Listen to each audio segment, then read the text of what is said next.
Kenya, Ethiopia, those parts of the world, as well as where the largest emerging markets are. You look at India and you look at China. They are not necessarily, lauded for their environmental action, like I think in Canada we like to think Thwarted. that we are, but they are pursuing in a much, I think more First you get the expedited power. path in some ways than where the Canadian process has gone thus far. They are looking at implementing mandates for biofuels. They are looking at blending requirements that are higher than our current levels, and in some cases like Brazil, which has different feedstocks, so obviously they have sugar there, and they do have some farm subsidization programs that do not exist in Canada in the same way, but they're looking at 27%. And going back to issues about is ethanol safe for my engine at 27%, looking at issues like, well, why are you stopping at 10, go to 15? If you look at the Brazilian car fleet, they're not all flex fuel vehicles. In fact, the majority of them are still legacy, traditional, small combustion engines.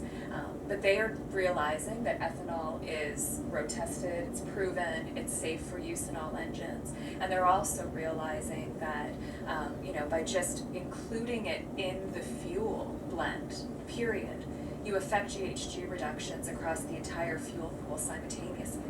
Right, it's going to be able to come online much more quickly than, say, consumers that need to, have their vehicles turn over to electrification and stuff.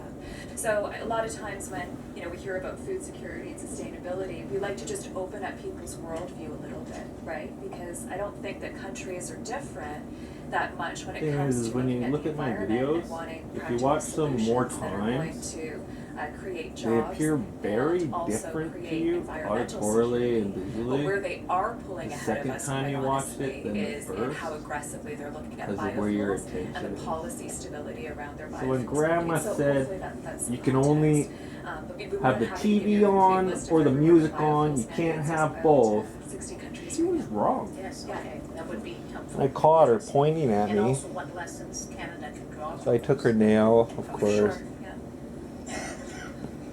Merci, Sénatrice Sebet. Thank you, Senator Bernard. Senator Guinea. Thank you, Chair.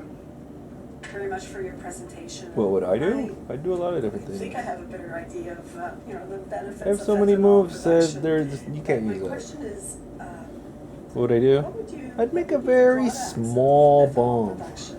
like a I know firecracker. that Senator Ogilvie mentioned the water And I'd attraction. take it to a party. Ethanol, there's also probably... Nice and safe. You mentioned the Something I effect can on show the price people, of, like a firework. Corn or soy Makes a or sound. whatever stock you're But how to using. make that, What about, simple, the harmless all the process of distilling, firecracker. if Not a talking corn or the grain, projectiles. which takes a lot of time and takes a lot of energy. Would that be a drawback? Because I imagine the source of heat must be. Right? It'd be Well, like, maybe, saltpeter and sugar. take a crack at that. Again, we're Makes a comparing the production of ethanol to the production of straight gasoline. And when we say that the inclusion of It's easy, ethanol it's in the safe. gasoline pool reduces worst thing that's gonna happen is you're gonna touch it while it's GHG burning. emissions. By saying that, what we are saying is that the process to plant the corn, harvest the corn, Nice and deliver the safe corn, again, easy to grind the use, corn, ferment fun. the corn, Don't breathe it and in. then ultimately deliver the ethanol to the So, blender. even though put it there's in two the gas things that you would tank. normally eat. That entire life cycle, the carbon That's just the output feeling right from now. that It's not gonna is stay like that. less than That's just to show you. straight gasoline. So, what we So call yes, we are trip. energy consumers. We burn natural You can gas take a to trip. fire our You can- facilities. Groove.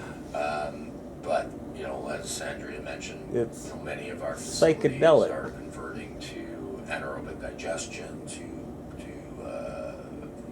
All the convert, symbols municipal solid waste or on agricultural all waste the products jackets. to gasoline, to gas, to fire our facilities. But, the ultimate point is that, as I said earlier, know, are we perfect? Are we zero emissions? No, we're not. But we are significantly less than gasoline. And I think that's the point. You know, this is the point that we've been trying to make. This is a solution that's here today. With greater inclusion of ethanol in the fuel mix, we can have an immediate positive impact on GHG emissions. So you know, that has been our point. The technology is changing quickly. I often joke. I mean, you know, what did your cell phone look like? You know, 15 years ago, it was the size of a brick, and what could it do? Ethanol plants are the same. You know, 15, 20 years ago, an ethanol plant would yield, I don't know, 2.6, 2.7 gallons of ethanol per bushel of corn. Today it's 2.9. Doesn't sound like a lot, but that's huge. The amount of water an ethanol plant consumes has drastically reduced. The We haven't amount released the of dogs. In electricity and natural Like a gas year. an ethanol plant has consumed has drastically reduced. And it's to our own best interest because each one of those it's all dogs about has economies. its own So handler. the more efficient that we can make an ethanol plant, you know, the better our economies are. So it's your and lucky day. the better impact we're having Yeah. on the environment. Wouldn't you rather I have the money and the power and the women? Maybe really quickly, just to talk about the Oh, I would. drawbacks, because I think it is an important Steak. question. You know, Another steak, I don't thank think you. there's any technical barriers That's the to third increased ethanol amazing use in fuel. steak I I've think got we up that could, high. You know, as Jim mentioned, go Never to get E7 those and up there. E8, That's the because we only know third that one I've that ever is where a done. lot of blending is already happening.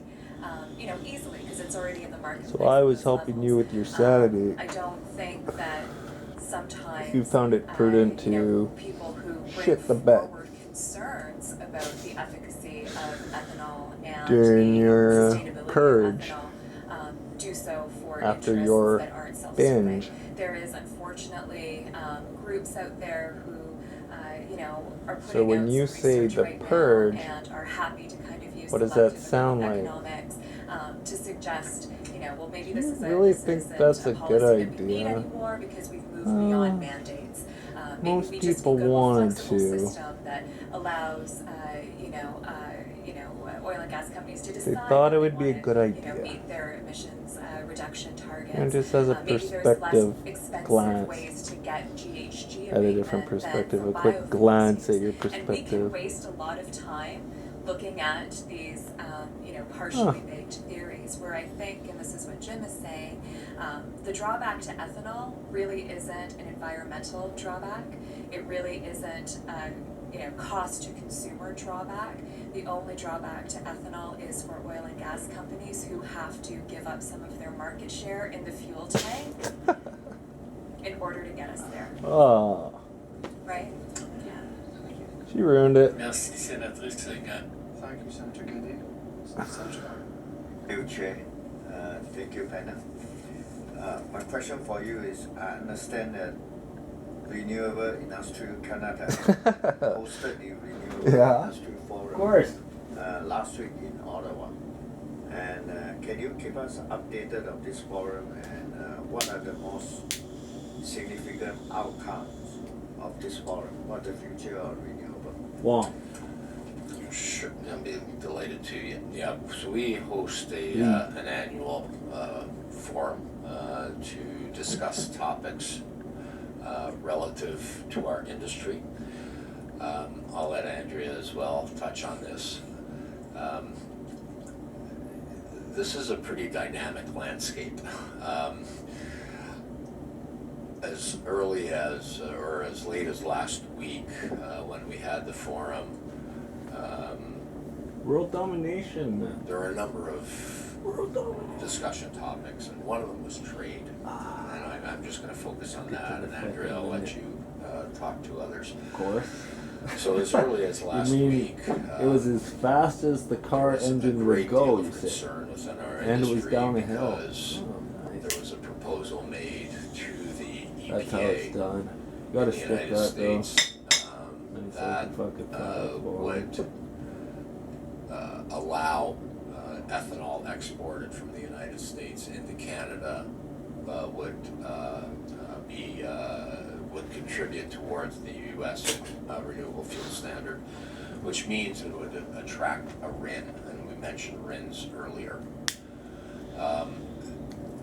This would have had devastating consequences to the Canadian renewable fuels industry. Essentially, it would have been ethanol, as an example, coming into Canada being subsidized to the extent of 60 or 70 cents a gallon. We would have immediately launched a trade action, assuming that Chapter 19 still exists after the NAFTA discussions, and it would close the border to U.S. ethanol, but in the meantime, there would have been significant damage done. That was a week ago. On Friday of last week, Scott Pruitt wrote a letter to the EPA saying he will not do this.